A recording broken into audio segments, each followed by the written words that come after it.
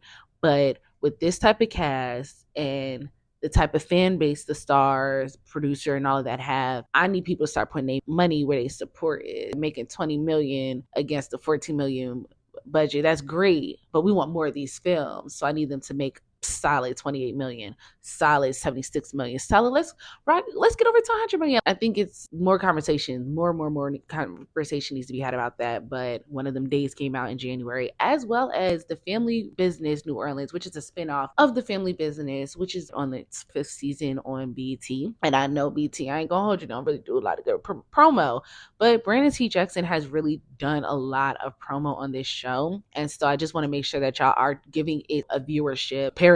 Anything with Sterling K. Brown, I know it's going to be good. And he's teamed back up with Dan Fogelman, who was the creator behind This Is Us. Watson with Morris Chestnut. I don't really know how I feel about the show yet. The reason I don't know how I feel about it, but it's a mystery. So I don't really know how I feel about any of like the entire ensemble. I don't know. I don't trust nobody on the show. It's a part of the Sherlock Holmes genre, and I don't really know how I feel about, or like the universe of Sherlock Holmes, and I don't really know how I feel about how they're going about putting them together. I'm kind of at the fence where I feel like maybe they should reference it, but it shouldn't be an additional storyline in it. So I think that's where I'm at, because I do like when they're over here trying to find, they on a house tip, right? Where they're trying to figure out what's going on with this person, and they're really they're being detectives, because it's not necessarily that they have all of these like, they be having these weird random rare things, but it's cool. I like it. You should check it out. Back in Action, it was cool. It was cool. I like seeing Jamie. It was cool. Jamie and Cameron Diaz. Like I like him. I like seeing him in it. I also love seeing Glenn. Glenn Close in the film is actually what was my favorite part about it, because everything else was kind of like, okay, I figured it's gonna play out the way it's gonna play out, and cool, yada yada yada. But Glenn Close, I don't know. I really enjoyed her in it. The kids were bad as hell.